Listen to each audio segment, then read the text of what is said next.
Hello and welcome to Mystery Simon Theater 3000. I'm Simon, and this is a podcast where I'm sharing my VHS collection of almost 3,000 titles. Every episode, we're going to be talking about 3 tapes that I watched. One is chosen via random number generator. The second is chosen by my co-host. That's me. Johnny. I'm burping. Away from the microphones. And then the third tape is chosen by a guest. And that guest is Paul Burke, musician. Hi. Another Portland weirdo. Yep. I'm in bands. What kind of bands? Tell us about what band. Like, rock and what roll do you bands. do? I play For guitar. I sing. I'm in like 5 bands. Monty Vega's like Monty Vega's Sitting Shivas is basically like a rock and roll band. What else? I've got Loboto Men, which is a Ramones cover band. We're playing a show on December 23rd. Tent Club. It's gonna be awesome. We're doing a bunch of Christmas songs. For a long time, you were in a band, or I don't know if you're still in a band called Scourge of Ians. Oh yeah, Loved Scourge of Ians. We are actually we played a show at the end of September, and we are going to record a whole new album actually coming up. News to me. Nice. Yes, we have an entire bunch of new songs that have not been recorded. And Hell yeah, dude. Cool. I'm going to spend the next 2 months probably recording 2 bands. I just got done with the Dirty Graves recording, and I'm mixing that right now. Yeah. Rad. Cool. Rad. Excellent. Absolutely. And Paul is someone that I've known for a little bit over 10 years, or maybe like just around 10 years. Maybe. Yeah. We met through me Zines. organizing zine stuff. You were also deep into zines, mostly through Alex, or was that my something you did partner, on your yeah. own? I stopped doing zines when I was like 19. I was like, I can't. Leave it to the Obviously, Alex is professionals. better at it than I am. I'll just stick to writing songs. So that's what I've done. But yeah, I used to do zines. I just don't anymore. But yeah, my partner Alex is heavily into them, as one would say. Mm-hmm. Mm-hmm. At the very least. At the very least. So yeah, that's how we met. That's yeah. how. Why don't you go ahead and tell us about the movies we had to watch this week, or name them. That I had to watch. I keep reminding you don't have to watch these with me. Alas, I do. And I'm worse off for it. Or better. Depending. This week, It's a week mostly by week worse basis. Okay, the first tape that we watched is 1954's Rear Window. And this one I expected to be incredible. I had not seen Rear Window yet. I know we've been watching a bunch of like Hitchcock lately, and that is largely the reason you chose to watch Rear Window. Yeah. Though I should remind you to not deplete all the good movies. Don't so worry. quickly. I haven't this week. Okay. So music score is by Franz Waxman. It is. It's actually not Bernard Herrmann. Yeah. I was very surprised about that. Well, if you said 54, I was thinking, this might be pre Yeah. Bernard Herrmann. Before we go too far into all the cool things about it, why don't you tell us a little bit about that box art? Sure. This tape is this movie was released long before home video was available. So this is part of the Alfred Hitchcock collection. Universal. Mm-hmm. Yes. Yeah. And I think there were some like Universal specific trailers on this one. It's an okay box art. It has just like a scene with our characters. My favorite thing about this box art is just like the Alfred Hitchcock silhouette that comes in the corner. Always. And it's in silver, so it's a bit of an optical illusion, but you do still get his iconic silhouette that he kind of made bank on during Alfred Hitchcock Presents, and it's something In that the 60s, yeah, so you love seeing it. It's obviously not the original artwork from the original artwork, but No, I wish it was. Like whenever we have any of these like tapes that are of an old movie, I really like it when it's like in last week with The Search for Spock. It's like you get just like the incredible poster art, and I'm sure there is some really incredible vintage poster art for Rear Window. But it's not on that. Yeah. It's not on here. It's too bad.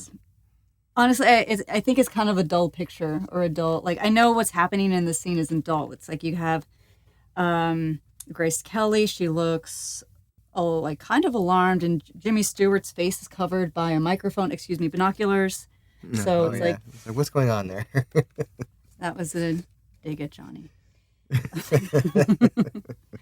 And so it's just like, I understand why someone would choose this frame to put on the cover. It kind of encapsulates a lot of what this movie is. It's a thriller filled with tension, and a lot of it is Jimmy Stewart being a voyeur because he can't leave his apartment. So it's like, yeah, so let's have this still where he is like sort of in and out of looking at binoculars, but I think it's a pretty poor choice for your tape cover, all in all. Too bad. Yeah. What is kind of cool about this box art, though, is because it's part of this like grand collection of Alfred Hitchcock movies, part of the box art is dedicated to some trivia. So why don't we just like dip into our log lines and anything else that this box is using to try to get us to buy it. Yeah, let's do it. Okay, so up top we just have like an Alfred Hitchcock's signature, James Stewart, not Jimmy. Nope. In Alfred Hitchcock's Rear Window, and for some reason somebody wrote in red Sharpie 100 on here. Maybe it's $1. But then that might be it, actually. Yeah, $1. You can barely see it, though. They tried. Yeah. None of Hitchcock's films have ever given a clearer view of his genius for suspense than Rear Window. See that pun? Oh. Yes. Yeah. When professional photographer L.B. Jeffries, James Stewart, is confined to a wheelchair with a broken leg, he becomes obsessed with watching the private dramas of his neighbors play out across the courtyard. When he suspects a salesman may have murdered his nagging wife, he actively enlists the help of his glamorous socialite girlfriend, Grace Kelly, to investigate the highly suspicious chain of events. Events that ultimately lead to one of the most memorable and gripping endings in film history. Special features include Rear Window Ethics, a look at making Rear Window. Ethics. That's what it's called. That's what this featurette is called, like at the end of the tape. Oh, well, lucky us. Mm-hmm. That's actually a line from the movie. Ah, okay. Rear Window Ethics? Yeah, Rear Window Ethics. Yeah. I wonder if it's ethical to watch a man with binoculars and a long focus lens. Do you suppose it's ethical even if you prove that he didn't commit a crime? I'm not much on Rear Window Ethics. Just so tired of these rear windows. Ah, boy. I'm just so tired of all these Star Wars. Okay, so the trivia that's on here is we have a small frame of one of the neighbors' houses, some jolly bald man doing something, and he's got a little glow around him because that is Hitchcock winding clock in songwriter's apartment. Mm-hmm. So at the end of filming Rear Window in 1954, the set was the largest indoor set ever built. And almost every shot of the film, except for the discovery of the dead dog and several other shots at the end, originates from Jeff's apartment. Mm. Oh. That poor dead I'll dog. take a gander at Hitchcock winding clock. So, okay. It's kind of fun. Like I looked at it before the movie started, so we had the opportunity to catch it when it happened. Mm-hmm. Mm-hmm. Yeah. Yeah. I remember you pointing that out. Mm-hmm. Have you seen Rear Window, Paul? No, I haven't. I recommend it. Okay. The trailers on this video were mostly for Andrew Lloyd Webber. Yes. Wow. Now I remember. Mm-hmm. Now I remember. Interesting. Yeah. There was one whole trailer that this tape opened up with for Jesus Christ Superstar on video starring Robert Plant. That's not true. It was just a blonde man with curly hair playing Jesus. Following that is the Andrew Lloyd Webber Spotlight Collection, including Cats. Help me out here. Something. The Technicolor Raincoat. That's not right. Joseph in the Technicolor Dream Dreamcoat. Coat. Okay. Joseph in the Technicolor Dreamcoat. Jesus Christ Superstar. We got Phantom of the Opera. No. This shit No. out. Wow. No, it goes See, straight that's into... like the one that I like. That's why it's not on here. Yeah, there you go. They're going to make you buy that separately. Mm. But on the Andrew Lloyd Webber Spotlight Collection is also the 50th anniversary birthday stage tribute to Andrew Lloyd Webber. And the only two celebrities worth featuring were Glenn Close and Antonio Banderas. Yeah, yeah. Wow. Because Andrew Lloyd Webber also wrote Evita, which I just put back on the shelf. Right there. There he is. When we were watching this tape and I saw Antonio Banderas, I was a little confused. I didn't really know he could sing. I don't remember anyone outside of Madonna being in Evita, even though I've seen that tape so many times just being in here. And it still confused me when I watched this trailer. Okay, yeah, Glenn Close, I think, would be worth watching that stage production for. Yeah. For sure. Okay, so after all of these were all separate trailers, previews, advertisements. Then we go into Rear Window on DVD. There you go. Buy it now. Get it now while it's hot. And then Alfred Hitchcock Collection on DVD. I'm pretty sure. But that's it. It was mostly Andrew Lloyd Webber and hey, buy this on DVD. Okay. Very specific audience. It's actually it's a little bit more common. Just the few tapes that we've watched for the episodes that have been out already is, I guess the tapes may be released in.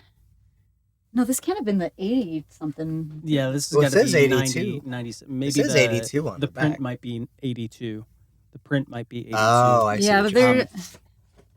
And it also depends on like who distributed this, who designed the box art. Sometimes there will be a copyright for when this was like printed and distributed. So yeah, 2001. if it has DVD advertisements on it, it's obviously 2001. Yeah, and so a lot of the tapes that we've watched that were around the late 90s or early aughts will have a trailer for the movie we're about to watch, which isn't that in and of itself is egregious, but we've seen a lot of them that are just like, hey, you want this on DVD, right? Like, you want this movie on DVD. Yeah. So this was printed and distributed in 2001. You remember laser discs? These are a lot smaller. No, Yeah. And maybe better sound on I think. Laserdisc? No, better sound on DVD. I think SVHS had better sound than Laserdisc. Yeah. Okay. Wow. Yeah, it's pretty wild. All right, so if you could sum up Rear Window in a phrase or a word, what would it be? Edge of your seat. It was good. It was as tense as it's been built up to be. If you haven't seen it, you were literally on the edge of your seat. Oh yeah, That was. I love.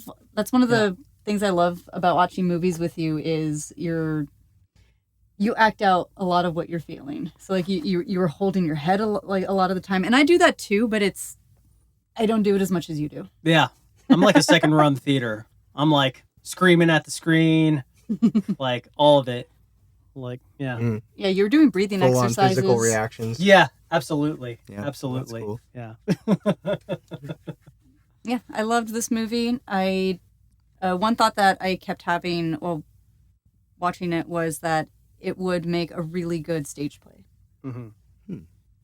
Just like because it takes place in one set. Like it takes place almost entirely in, or maybe it does take place entirely in Jimmy Stewart's apartment. Mm-hmm. Even though the set is really grand and we have all of these little vignettes into where the neighbors are and how they're living and, mostly their relationships. But we never leave. Like, we don't even go into his kitchen. We don't go into his bedroom. We just stay in his living room. Like, I think it would translate really well into his stage play. And I Sure. would love to see, some production designer's interpretation of like how to quickly move from apartment to apartment of the neighbors. That would be such a fun project. Ooh, yeah. That'd be way cool. Mm-hmm. Somebody do that. Someone, Send us a video. Would you rewind? I did rewind. Okay. Right. I like this movie. I think I loved this movie. Phenomenal. I love this movie. Yeah. All right. So that was Rear Window. What are we talking about next? Lightning Jack. So tell me about the box art. It's not good. This stars Paul Hogan, Cuba Gooding Jr., and Beverly D'Angelo, who I mostly know from the Vegas Vacation movie, or like the National Lampoon's Vacation movies. Okay. She plays the mother, and this, I had to look it up. This feels like a TV movie, and it's not. Like, this was theatrically released. It had, box office numbers that weren't too impressive. It had like movie reviews that were pretty scathing. Ebert. I agree with all of them. So the box art is our three main characters busting out of a wanted poster. Yeah.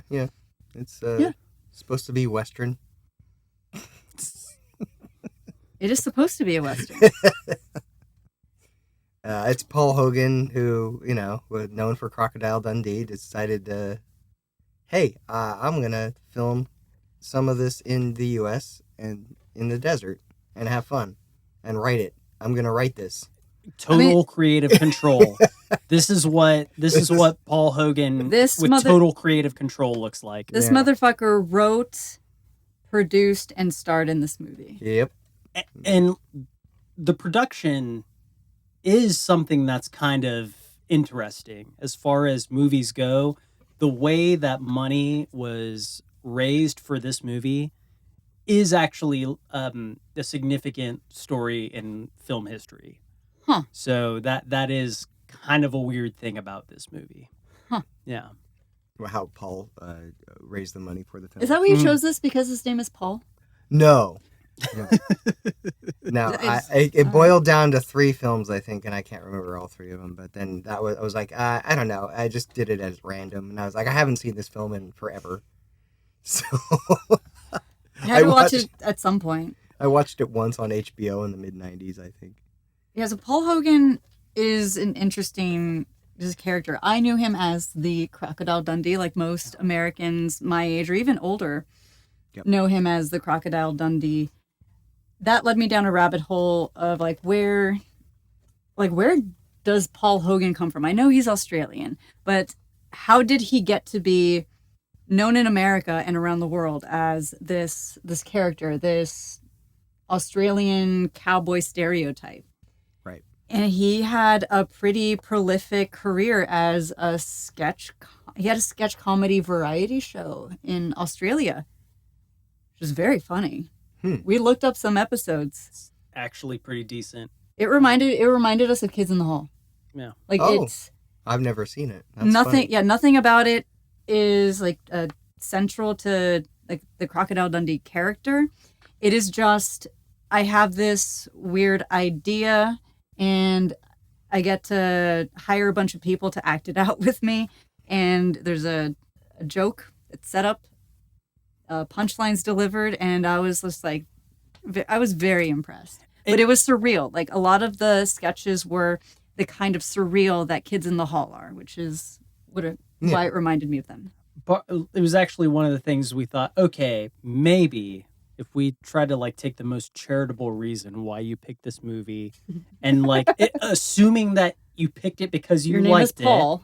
That's not why. You know who directed it? Assuming that you picked it because you liked it, we were thinking that Simon. Maybe you were just a big fan of this sketch comedy show, which I've actually never seen. Which you've never seen, apparently. Okay. No. The Paul Hogan Show. It sounds like something I would do. It sounds like I would be like, oh, I like Paul Hogan because of the sketch comedy show. Yeah, I mean, if you start... I usually run deep dives like that, but I never did with Paul Hogan. Although I Right. should have, because I want to now watch this show. Well, it seems like something like if you were a fan of like what we're fans of, like particularly shows like the young ones, then maybe the Paul Hogan show is on your radar. It's on none of our radars. Yeah. And we all love shows and like really niche, weird stuff like the young ones. Yeah. I feel like more people should know about the Paul Hogan show. Yeah, I'm gonna go find it and watch it now. Well, as soon as I can. So we could Now, say see a ya. lot more, and there's definitely a lot more to say and ask. All right. But before we get there, trailers. We haven't. I have not. Are you not done with the box art? We didn't start the Golly, box we're not art. even Oh, done no, with we the did box start art. the box We art. did start the We box. started talked it. about the Okay, cover. so it's the tagline is a comedy about two outlaws who just want to be wanted. I like that. I think that's sweet. It is. Yeah. And it's Is it two outlaws though? Because Cuba is like, he becomes an outlaw because he wants to be one. he robs a bank, so he technically Well, he is becomes one. Yeah, Yeah, so he's- technically it is two outlaws. Yeah, by the middle of the film. he's an outsider as a For sure. mute, as a black mute in Who can read? who can read. Oh yeah, that's right. Paul Hogan's character, Lightning Jack, cannot read. Yes, he He can. can read. He just has to use glasses. Oh right, he gets to get the glasses out. That's right. Yeah, the first And few, he's really embarrassed about He's it. too hard for that. the first 15 minutes of this movie confused the hell out of me because I thought we were going with like, oh, he's illiterate, and I thought maybe we're supposed to be sympathetic about that, but no, Right. he's getting old, and he thinks that if people saw him using glasses, it would damage his reputation as a gunslinger, as a sharpshooter. He's like very, very proud of his ability to like hit a bottle cap off a bottle from, I don't know, 100, 200 yards away. And he can. Like, he actually never loses that ability in this movie. I like this tagline. I not like this movie. It's too bad, really. So, Could have been better. oh, and so another thing that I really feel like I should point out about the box art, mostly because I'm a designer, and when you look at so many things like movie art, like usually it follows a certain convention of either not necessarily the way things are supposed to be laid out, but it's just kind of like very general rules that we follow because they're familiar and people expect log line, maybe some pictures, and then credits at the bottom, then barcode, and everything is backwards. Oh right. It It's starts It's all off- upside top. down because it's Australia. Oh, right. This is the hemisphere. Like here, Right. in the northern hemisphere, That's how you need to read it. this is how the Australians look the at nameless Southland. Yeah. They can just read that way Great too. it. Southern I wouldn't have thought land. that. See, this is why we have a researcher to tell me that I'm looking at the Australian box art. Yeah. Okay. It's not Yahoo serious. Thankfully, this movie is 98 minutes long. Merciful. Merciful. It could be more merciful. There's a lot that this movie did not need.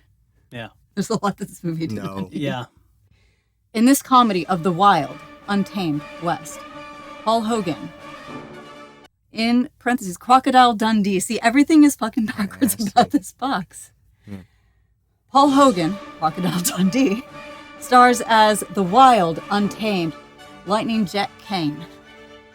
Lightning Jack is a legend. Okay, I'm not going to do that the whole time. No, don't. Lightning. I You have no- can't do it. I have For no you. apologies to the nation of Australia.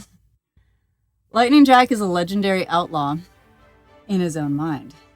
He's quick on the draw and eagle-eyed shot at the distance because he has the eagle. Oh yeah. All right, the eagle tattoo. The eagle eye. That he It's like claims a he got medal. from an indigenous folk person. I almost rolled off the couch laughing when he showed us his eagle eye. Cherry. It is too funny. He's quick on the draw and an eagle-eyed shot at a distance. It's only close up he needs his reading glasses. You're right. Mm. Jack finds sharper eyes than his in a young man called Ben Doyle, Cuba Gooding Jr., who takes a liking to Jack's heroic style. Hot off Boys in the Hood. Yeah. Which Siskel and Ebert mentioned in their review. They were so did they? they were felt very real bummed. bad. They were They very felt real bummed. bad or disappointed. I mean, I'm sure not all of it is like within his control. I don't know how. I'm Like, sure. Yeah, whatever. He's looking for gigs right now. I don't know how all of Hollywood works. I just know that it's hard, especially for It's fine. I get black it. actors. I get it. Ben wants to be an outlaw too, but there's only one problem. Ben's mute, which makes walking into a bank and saying, "Stick 'em up," kind of impossible. Nevertheless, against the odds, Lightning Jack and Ben Doyle are out to become famous outlaws, and together they pull off a series of hilarious heists, outwitting the sheriffs and sometimes themselves, in a rip-roaring, sharp-shooting quest for fame. Also starring Beverly D'Angelo. By the way, That's so sad. Also, Beverly D'Angelo as Lana, a woman who will keep Jack from behind bars to get him in front of the... Does that altar? sound weird? in front of the altar. Are sentences backwards in Australia too? Lana wants to marry Lightning Jack, is what the sentence is trying to say. Yeah. Lightning to the Jack altar. is the comedy that's quick on the draw for laughs, the most wanted movie you won't want to miss. The most wanted movie you don't want to miss. Let's talk about these trailers. Let's get Lightning Jack over with. There is one amazing trailer. However, the first one we get is something I refer to as Ray Liotta's Waterworld Prison Planet. Oh yeah, this one was weird. Yeah. Yeah.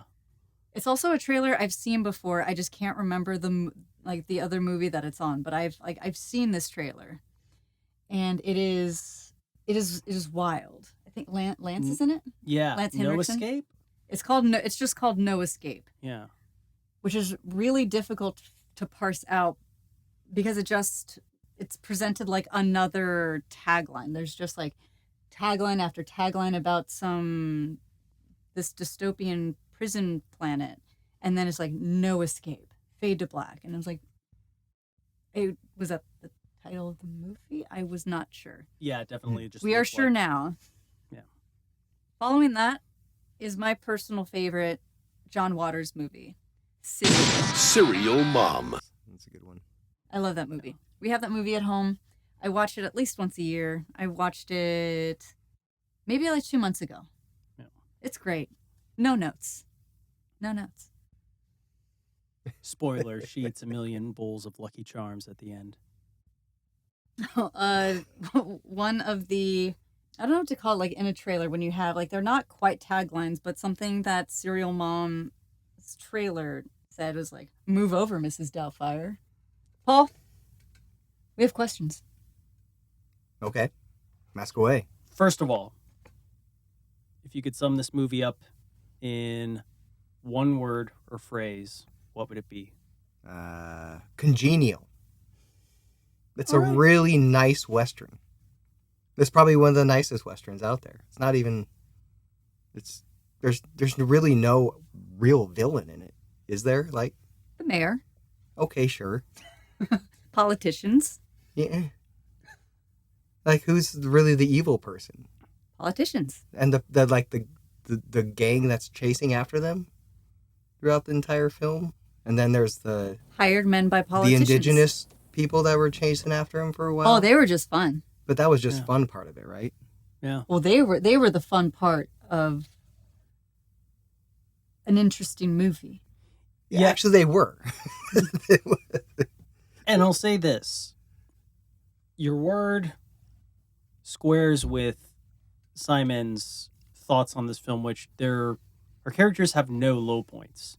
Right. Things just sort of happen in this movie. And it's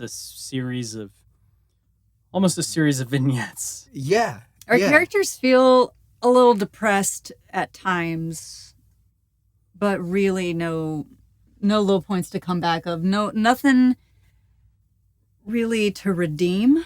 Or to change their lives in any real way, you know? Well, is for it? for Cuba it does. Oh, sure.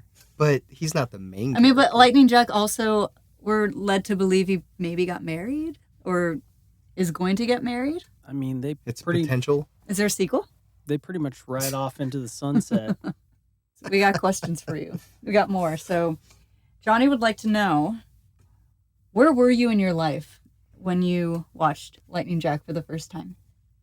That was probably just before I moved out when I was 17 or something. I don't know, was it? Yeah. It's 95, 96. I was just happened to catch it one afternoon before I moved out of my parents' house. Well, my dad's house, really.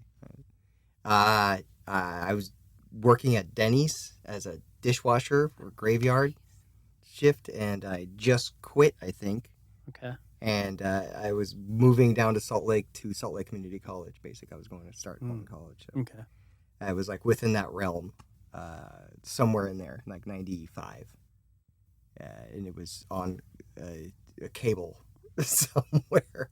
Accidentally watched it. So from did you beginning to end? Did you rewatch it a whole lot, or was No. I actually rewatched it probably like 12 years ago, and then I rewatched it again last week. Wow. Okay. 3 times almost seems like too many times to see this movie. Well, the only reason why I watched it is because I picked it. So the only reason I did watch it is because of this. Otherwise, I probably would have 12 years ago. Me would have been like, yeah, I don't need to see this anymore. But you know, Okay. it's fine. I suspected it had to be something like it was a lark, you and some friends saw it and were like taking the piss out of it. or like this was your It was just like, me. stoner hot couch movie? It was probably more of that. Yeah, Okay. I was right at the end of summer. Some crappy movie comes on cable, and I'm stoned and probably gonna watch the entire thing. All right. Yeah. Just because I can. I have nobody to talk to about this, and I don't even know if I'm gonna admit if I've ever watched this film.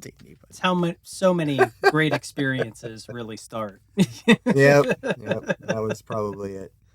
Cool. I get Yep. it. All right. Yep.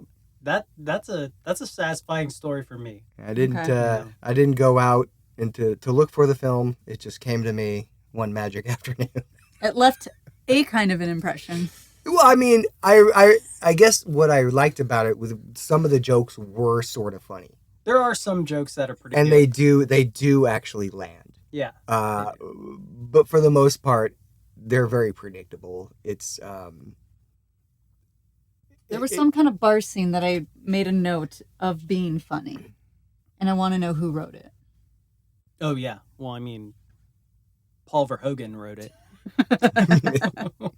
the Hogan himself. Yeah. Oh, so like I think maybe one last thing worth mentioning about this tape is how bad the cinematography was and how poorly composed these shots are. I kept asking myself, like, how do you do such a bad job with beautiful scenery? The scenery in Lightning Jack is beautiful. It's the filming locations are Yeah. great. Mhm. They're Yeah. in Utah, they're in California. everything And is just Australia. so poorly, like I said, composed and blocked. Like when you have, what do you call those rock formations that kind of just go straight up? The mesas. Mesas. So the environment is just kind of full of these beautiful mesas, setting suns, rising suns, and you got your two characters on either side of, it's just awful. Yeah. Simon, what's your one word? Upsetting. All right. There it is. There you have it, folks. There's a lot of different reasons why this movie is like part of it is just how disappointing this movie is. Like I said, we have Paul Hogan, we have Cuba Gooding Jr. coming off of Boys in the Hood. We have a beautiful scenery. Mm-hmm. And what makes movies like this hard for me to rewatch is just how far things like prestige television has come, because we are sort of still rewatching Westworld. And like movies like this just don't compare to the quality of something like that, which, is almost no fault of Lightning Jack. but it's just a reality. Like those costumes look like dog shit. Yeah. Yeah, I mean, They look like it's- costumes. Okay. Like that was harsh. They looked like costumes. I wasn't going to take any issue with your assessment. All I was going to say is Oh, it is the- a bananas and apples comparison when you're talking about Paul Hogan and a Nolan. A Yeah. Hogan and a Nolan. Uh, Yeah. Right. Two of my favorite sandwiches. Would you rewind it? It did not rewind this one. Tell us what we got next. This is our last movie before we pick a new batch. Hello, I'm Robin Hood. That was a better Princess English Leia. That was a accent. better British accent. Funny enough, okay. Robin Hood, Prince of Thieves. The 1991's Kevin Costner vehicle. There are countless examples of mostly television, I think, and like some movies that depict Hollywood as a money-hungry, cash-grabbing, monster-making trash. No! And they are talking about movies like this.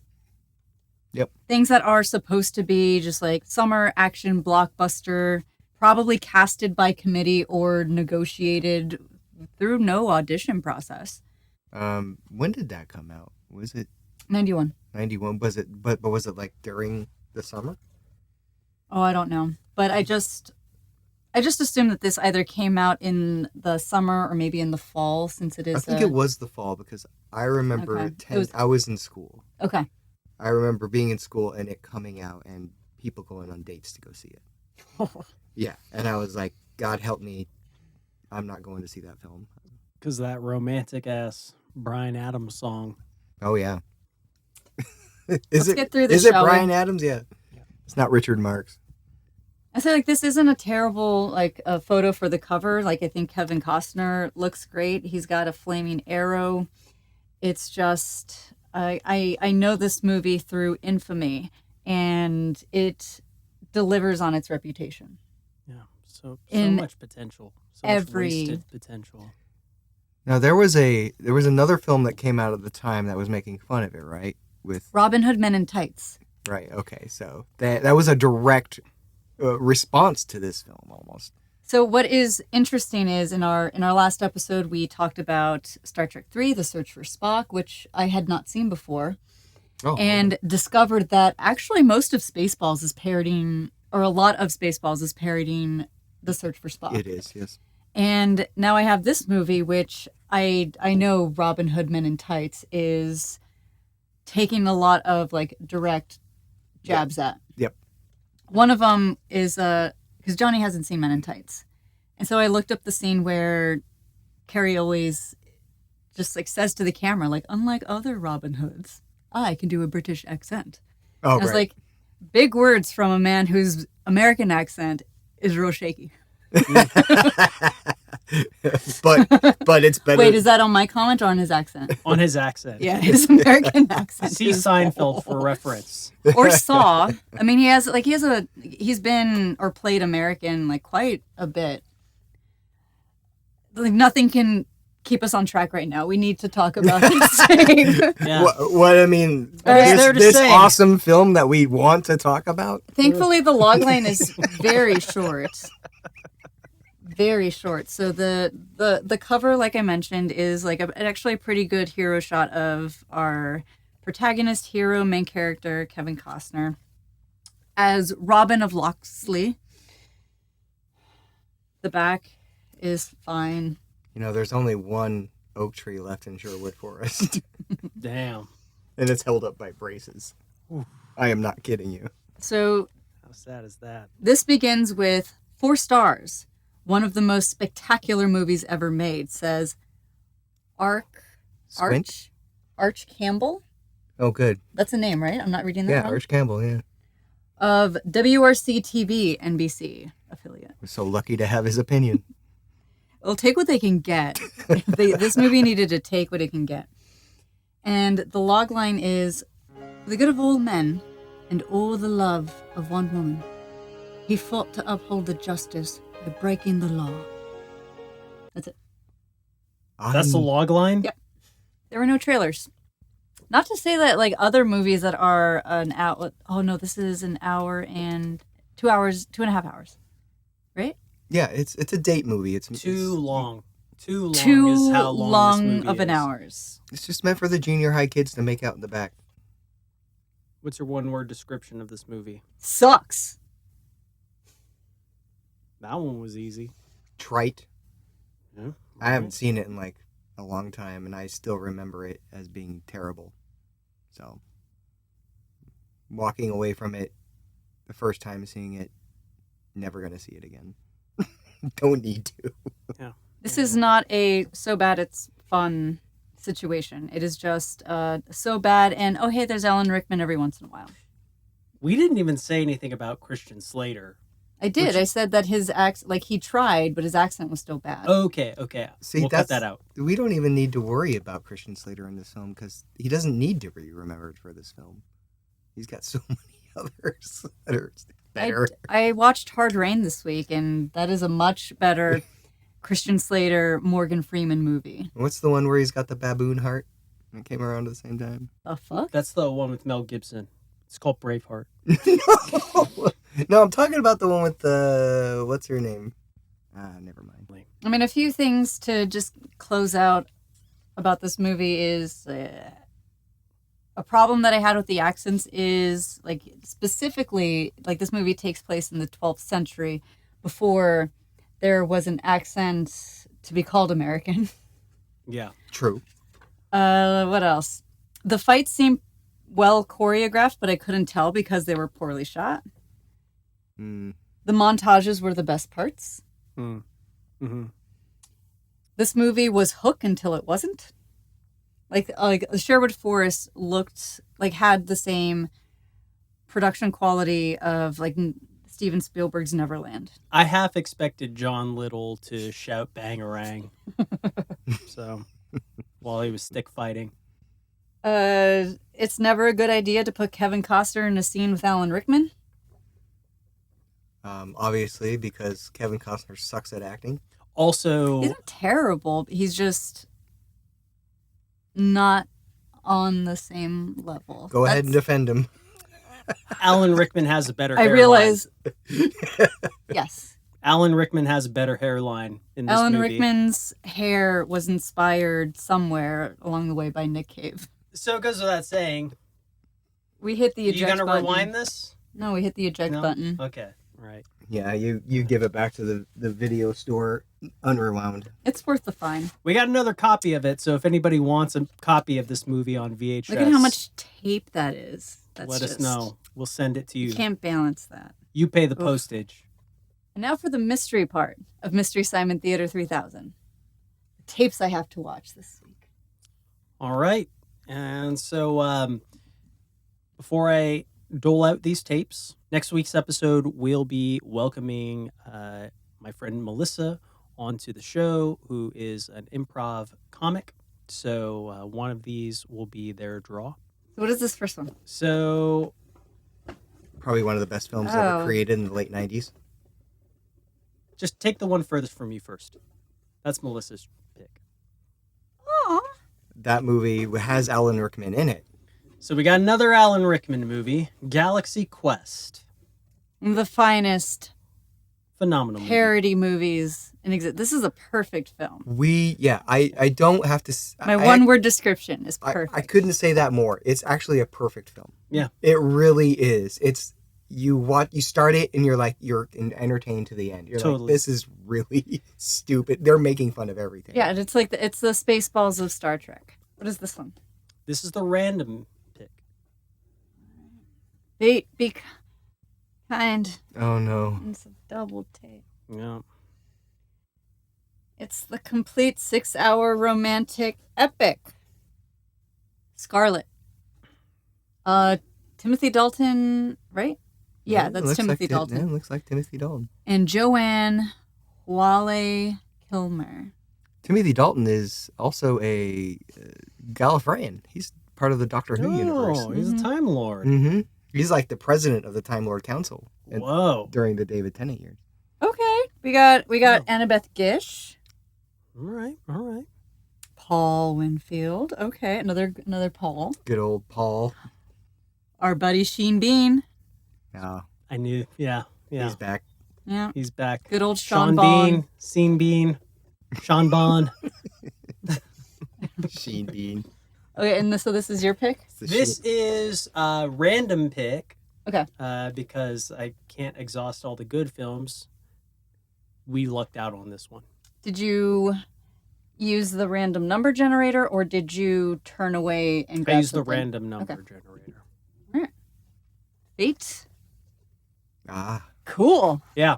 that's a good one. Neither Simon nor I have seen this one. I'm sure we're going to get a lot of people in the VHS community who have some rave reviews for this. Paul? Yeah, there's a cult following. It's good. Yeah. Nightbreed. It's, yeah. From you will Clive. enjoy it. Okay, I'm not going to read this, but what? Clive Barker. Clive Barker, even. Is it Clive Barker? Yeah. Is that Clive Barker? Yeah. All I was right. about to like start reading it, but that's Yeah, in the Hellraiser. next episode. Well, I love Hellraiser. So, yeah, you We will love enjoy it. Hellraiser. You will enjoy it. Yeah. Thank you for joining us on this episode of Mystery Simon Theater 3000. I'm Simon. Thank you to Paul Burke for being our guest, choosing Lightning Jack, and then coming to the studio to talk about Lightning the Jack. movie. Yeah.